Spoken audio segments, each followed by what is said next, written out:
Today we're going to go over the limit switch in a two-stage furnace. Let's take a look.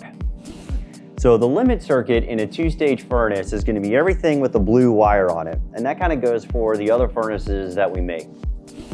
In a two-stage furnace like this, you're going to have a total of 5 limits in this guy, and this would apply to the 95% furnaces and also the 96% furnaces as well.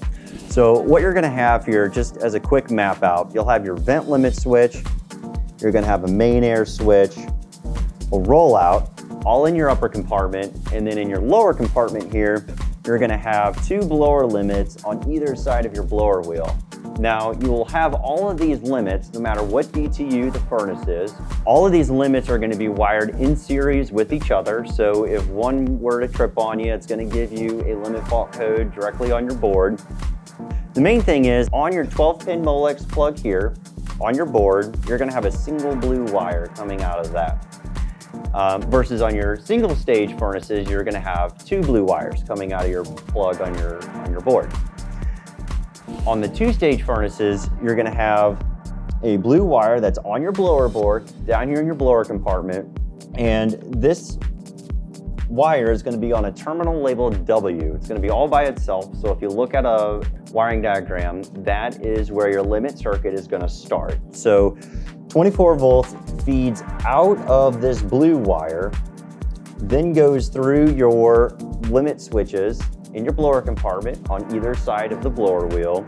It comes up your Molex plug here on this blue wire, and then it feeds the rest of the limits in the furnace. So if you want to make sure that all your limits are closed, if you actually are getting a limit fault code, or maybe you're getting a limit fault code and it's not actually a limit that's tripped. Another thing that you could have is a limit that has a high ohm value on it. That would also give you a false limit code, and it's tricking the board thinking that you have a limit open when you really don't. So one thing that you can do is do a ohm test across your whole limit circuit and see what you got. So on the two-stage furnace, it's really easy. All you have to do is go down to your blower board, unplug the blue wire off the W terminal here. You're going to put 1 meter lead on this terminal here. We'll set that down. And then on your main board up here, just pull this 12-pin Molex plug out. And then on the back side, stick your other meter lead. So it's going to be this terminal here. So what we've essentially are doing is ohming the entire blue circuit out on this two-stage furnace. You'll take your meter, go over to ohms, because we're always going to ask for ohms in tech service. We don't go off continuity because you get some false readings if you go off continuity.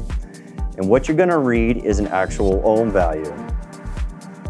So what you should read is anything under 1 ohms of resistance across your whole limit circuit. If you were to have a limit that were to open on you, so let's just simulate that. So let's just simulate if we popped our vent limit switch, let's say because our secondary heat exchanger is dirty. So let's go back to our 12-pin plug, go to our blue wire on the back side, turn this on for you, and we're reading OL. So what that's telling you is that you've got an open limit.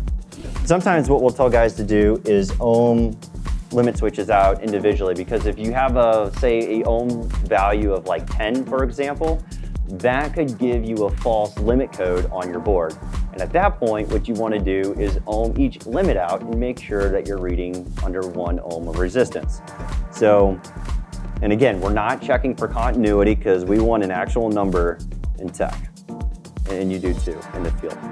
So again, on each limit switch, you should read under 1. It's going to be very low on the ohm value.